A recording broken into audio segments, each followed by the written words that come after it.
Montana Territory, 1871. The desolate plains stretched like an unforgiving sea around the small frontier town of Pinecrest. Katherine Owens stood on the porch of her modest cabin, 22 years old and already twice broken by life on the frontier. The crisp autumn air tugged at her honey-blonde hair as her blue eyes surveyed the distant mountains. 2 years a widow, she'd come to believe that happiness on the frontier was as fleeting as morning dew, beautiful in its moment, but destined to vanish under the harsh sun of reality. No room for tenderness in a land that takes everything, she whispered to herself, clutching the worn gold band she still wore. After losing both her husband and infant son to fever, Katherine had constructed walls around her heart as sturdy as the cabin her Thomas had built.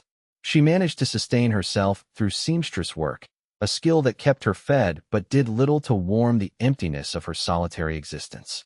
What Katherine told herself she wanted was simple enough: survival, independence, and to be left undisturbed by the crushing weight of attachment. The townsfolk of Pinecrest had learned to respect her quiet dignity, though they whispered that such a young beauty shouldn't waste away alone on the edge of town.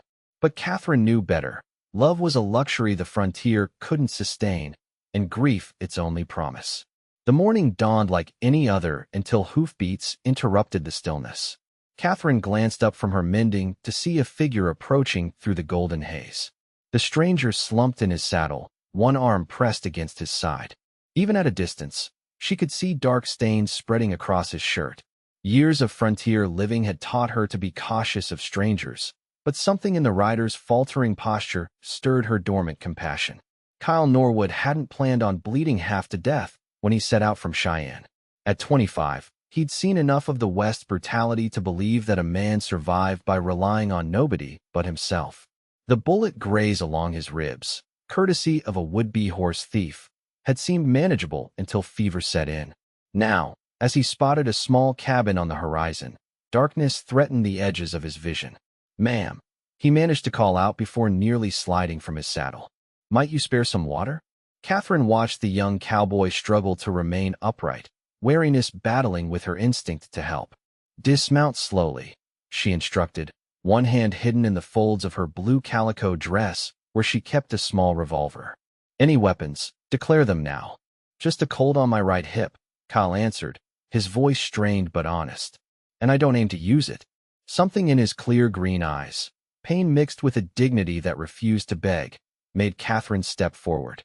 As he half dismounted, half fell from his horse, she caught a glimpse of the wound seeping through his torn shirt. "You've been shot," she stated flatly.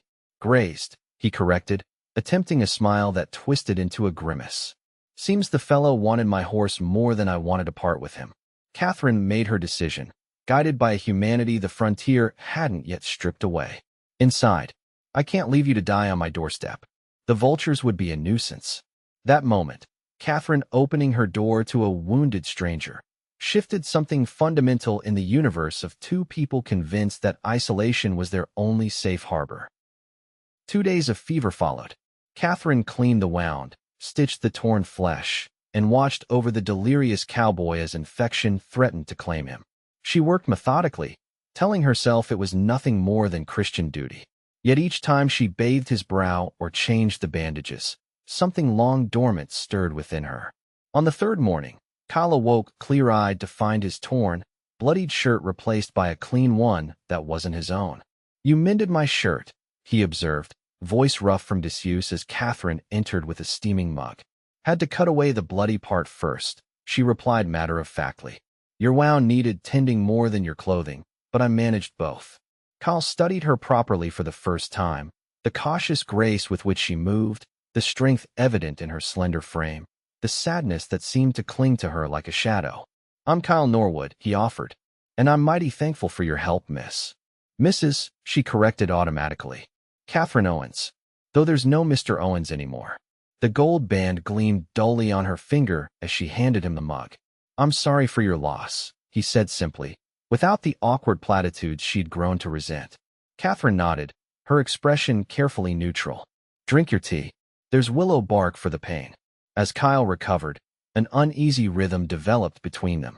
Katherine remained vigilant, keeping emotional distance even as she tended his wound.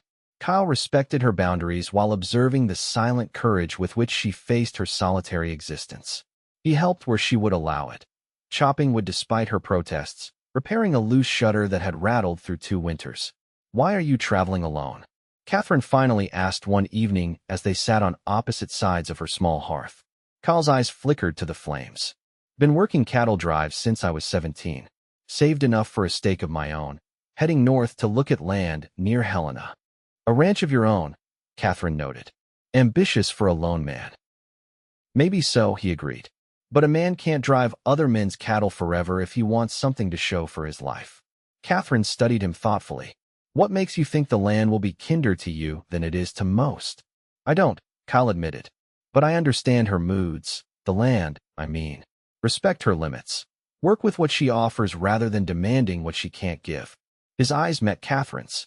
Sometimes harshness hides abundance, if you know how to look. Something in his words, or perhaps the quiet conviction behind them, stirred uncomfortable questions in Katherine's heart. Was her determined isolation truly wisdom, or merely fear dressed as self-protection? The following days brought spring storms that made travel impossible. Kyle's wound healed steadily, but the muddy trails gave him reason to extend his stay. He began accompanying Katherine to town for supplies, noting how the townspeople kept a respectful but unmistakable distance from the young widow. "They mean well," Katherine explained on their return journey, wagon wheels cutting through muddy trails. "But pity becomes tiresome. Is that why you live so far out?" Kyle asked. Katherine's hands tightened on the reins. "I live where my husband built our home, where we were going to raise our family." The unspoken remainder of that dream hung heavily between them. That evening, as thunder rolled across the plains, Katherine found Kyle examining a small wooden horse on the mantelpiece. "Thomas made that," she said quietly. "For our son, James. He was only 4 months old when the fever took them both." Kyle set the carving down gently. "2 graves out back." I wondered. 3 years married, 2 years widowed. Some days it feels like a dream I once had. Katherine surprised herself with the admission. "My mother died when I was 12, Kyle offered in return. Pa never recovered. Taught me that loving someone means eventually losing them." He gave a self-deprecating smile. "Guess that's why I prefer horses to people most days." Katherine studied him in the lamplight. This young cowboy who carried his own grief, yet hadn't hardened completely against the world. "Then why seek land of your own? Why not just keep drifting?" "Because there's got to be more to life than just surviving it," Kyle answered, his voice low but certain, even with its risks. The moment stretched between them, an unspoken recognition passing from one wounded soul to another. For the first time in 2 years, Katherine felt truly seen. The next morning brought sunshine and drying trails. Both knew Kyle's departure could no longer be reasonably delayed. Katherine found him at the corral, preparing his horse. "You should wait 1 more day," she found herself saying, "to ensure the northern trails are passable." Kyle turned, something hopeful flickering in his expression. "Are you worried about my welfare, Mrs. Owens?" "I'd prefer my nursing efforts not be wasted," she replied, but the customary sharpness had softened in her voice. That evening, as they shared a meal, Kyle noticed Katherine's worn sewing basket. "You mentioned you take in mending for the townsfolk?" "It pays for what I can't grow or hunt myself," she acknowledged. Kyle nodded thoughtfully. "My mother was a seamstress. Said she could read a person's story in their torn clothes. How they worked, how they lived." He hesitated. "What did my shirt tell you?" Katherine considered the question. "That you work hard. That you mend things yourself when necessary, but without much skill." A slight smile touched her lips. "And that you've been without a woman's care for some time." "All true," he admitted, then added more softly, "though the last part has felt less true these past days." The air between them changed, charged with unspoken possibility. Katherine stood abruptly, clearing dishes with practiced efficiency. "You should rest if you're traveling tomorrow." But in the night, a memory ambushed her. Thomas laughing as he tried to thread a needle, his big hands clumsy with the task. For the first time, the recollection brought a bittersweet smile rather than piercing pain. Something was shifting inside her, like spring thaw after the longest winter. Morning arrived with Kyle's departure seemingly inevitable. He saddled his horse as Katherine watched from the porch, her face composed despite the unfamiliar ache blooming beneath her ribs. "I've packed provisions," she said, offering a small bundle. The jerky should last to Helena if you're prudent. Thank you, Katherine. He used her given name for the first time, testing its sound. For everything. She nodded, retreating behind the safety of formality. Safe travels, Mr. Norwood. Kyle mounted his horse, but made no move to leave. Instead, he studied the cabin, the small garden plot Katherine had begun preparing, and finally, Katherine herself. This may sound forward, he began, uncharacteristic uncertainty in his voice, but I find myself reluctant to ride away. Katherine's heart quickened traitorously. The land near Helena won't claim itself. No, it won't, Kyle agreed. But I keep thinking about something my father said after my mother died. He said his mistake wasn't loving her. It was stopping afterward. Katherine's carefully maintained composure wavered. What are you suggesting, Mr. Norwood? That perhaps I could return, after I've secured the land. His eyes held her steadily. If you might welcome such a visit. The possibility hovered between them, fragile, terrifying, and undeniably alive. Before Katherine could answer, hoofbeats sounded from the road. 3 riders approached, their manner setting immediate alarm bells ringing for both Kyle and Katherine. Get inside, Kyle said quietly, his hand moving to his holster. This is my home, Katherine countered, reaching for the rifle beside the door. I don't hide in it. The riders slowed, assessing the scene with calculated eyes. Their leader, a weather-beaten man with a jagged scar across his jaw, smiled without warmth. Well now, if it isn't Kyle Norwood. Heard you might be heading this way. Kyle's expression remained neutral though his body tensed. Samuel Ward. Didn't expect to see you this far north. Bet you didn't, Ward agreed. Especially after you testified against my brother in Cheyenne. Katherine glanced sharply at Kyle, whose focus remained unwavering on the threat before them. Your brother robbed that stagecoach and shot the driver, Kyle stated evenly. I only told what I saw. And got him hanged for it, Ward spat. Family's family, Norwood. Thought you should understand consequences before you start your new life. His gaze slid to Katherine. Though seems you found yourself some pleasant company first. The implication hung ugly in the air. Kyle stepped slightly forward, positioning himself between Katherine and the riders. This lady has nothing to do with our business, Ward. Maybe not before, Ward drawled. But she sure does now. What happened next unfolded in heartbeats. Ward reached for his gun as Kyle drew with practiced speed. Shots exploded in the morning air as Katherine raised her rifle. When the smoke cleared, one of Ward's men lay unmoving while Ward clutched a bleeding arm. The third man had retreated to the tree line. This ain't finished, Norwood, Ward shouted as he wheeled his horse around. Not by a long shot. As the riders disappeared, Katherine turned to Kyle, her eyes wide with shock and revelation. You're a witness in a murder case. That's how you really got shot. Kyle holstered his gun, his expression grim. I was trying to outride my past. I'm sorry for bringing trouble to your door. For a moment, Katherine's old fear seemed vindicated. Attachment truly was dangerous on the frontier. Yet as she looked at Kyle standing protective before her home, she recognized a deeper truth. Isolation hadn't kept danger away. It had merely ensured she would face it alone. We need to alert the sheriff, she said decisively. Ward won't stop now that he's found you. The following days transformed Katherine's quiet existence. The local sheriff organized a posse after learning of Ward's reputation. Kyle revealed the full story, how witnessing a stagecoach robbery had made him an unwitting target for the Ward family's vengeance. His journey north wasn't just about land, but about starting fresh where his testimony wouldn't shadow him. You should have told me, Katherine said as they kept watch together one evening, the threat of Ward's return hanging over them. I didn't want to burden you with my troubles, Kyle admitted. And then, I didn't want you to see me as just another danger passing through your life. Katherine studied his profile in the firelight. Is that what you think you are? A danger? Or not? Kyle challenged softly. Look what I've brought to your doorstep. Katherine was silent for a long moment. Before you came, I thought safety meant absence, of risk, of attachment, of hope. Her fingers traced the gold band she still wore. But that wasn't safety. It was just a slower kind of dying. Something shifted in Kyle's expression, surprise giving way to a cautious hope. Before he could respond, a sound outside froze them both.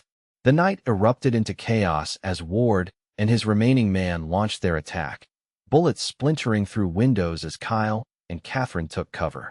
The back door, Kyle whispered urgently. If you can make it to the trees, I'm not leaving my home, Katherine interrupted, her voice steel. And I'm not leaving you. The siege continued through the night, a standoff broken by sporadic gunfire. As dawn approached, Ward called out. Thinking it over, Norwood? Your woman must be reconsidering her choices by now. Kyle's jaw tightened at the taunt, but Katherine laid a hand on his arm. In that touch was a decision, one that had been forming since the day a wounded cowboy had appeared on her threshold. Let me help end this, she murmured. Their plan was dangerous but direct. As Katherine created a distraction at the front of the cabin, Kyle slipped out the back. Ward, fixated on capturing Kyle, never saw his target circling behind until it was too late. The ensuing confrontation left Ward wounded and his accomplice surrendering as the sheriff's posse finally arrived, drawn by the gunfire. As Ward was taken into custody, the sheriff approached Kyle and Katherine. You two make quite a team, he observed. Lucky thing you were here, Norwood. Katherine looked at Kyle, something resolute forming in her expression. It wasn't luck, she said quietly. It was providence. In the aftermath, as they surveyed the damage to Katherine's cabin, the question of Kyle's departure hung unspoken between them. His land near Helena awaited, his future plan long before he'd stumbled wounded onto her property. Your journey north, Katherine finally said, her voice carefully neutral. Will you continue it soon? Kyle set down the window frame he'd been repairing. That depends. On what? On whether there might be a reason for me to stay. His green eyes held hers steadily. Or a reason for someone to come with me.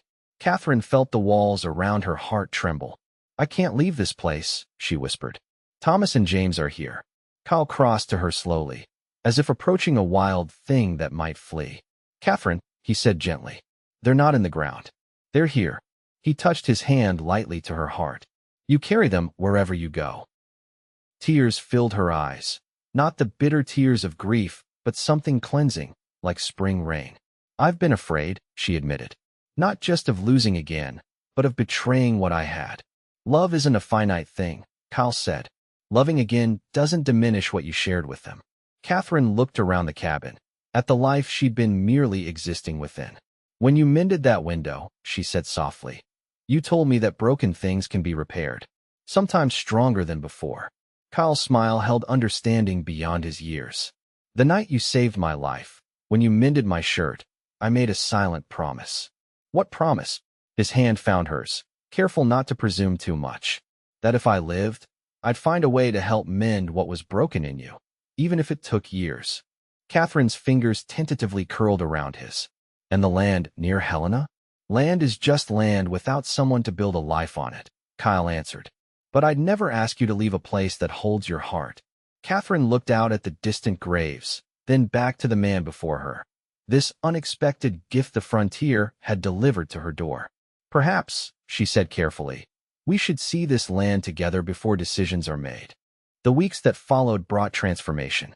Katherine placed fresh flowers on the graves of her husband and son, speaking to them of forgiveness and new beginnings. The golden band she'd worn for 2 years as a widow was gently removed and placed in a cherished box alongside Thomas's wooden carvings. Not forgotten, but properly placed in her past.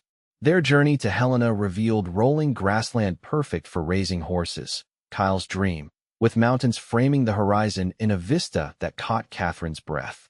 Standing beside him as he pointed out where a home might stand, she felt something unfamiliar.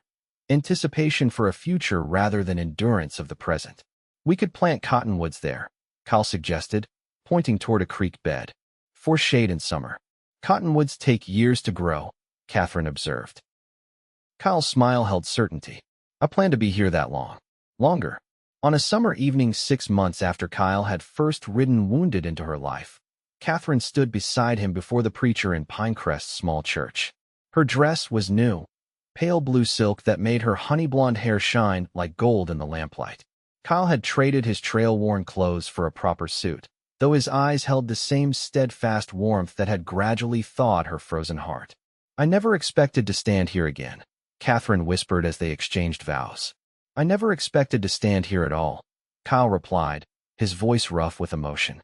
The townspeople who had once kept respectful distance now surrounded them with genuine celebration. Katherine's cabin had been sold, the proceeds added to Kyle's savings for their new beginning. Two simple graves had been carefully relocated to their Montana homestead, not as anchors to grief, but as honored memories in a living future. As autumn painted the Montana hills gold and crimson, Katherine stood on the porch of their newly constructed cabin. Inside, Kyle worked on a cradle, her 3-month pregnancy a joyful secret they'd only just begun sharing. Her fingers traced the simple wedding band that now accompanied Thomas's ring in the keepsake box on their mantel. "I think he would approve," Kyle said quietly, coming to stand beside her. "Of your happiness." Katherine leaned against his solid presence. "I used to believe the frontier only took things away," she mused.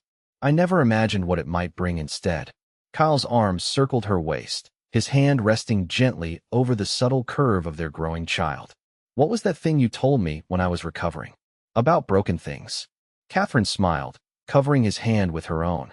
"That sometimes what's mended becomes stronger at the broken places." "Exactly so," Kyle murmured against her hair. "Exactly so." As the sun set over their new beginning, Katherine reflected on how a single act of reluctant compassion, a young widow mending a wounded cowboy's shirt, had ultimately allowed him to fulfill his promise to mend her broken heart. Not by erasing her past, but by showing her that love, like the endless frontier horizon, contained room enough for both memory and hope.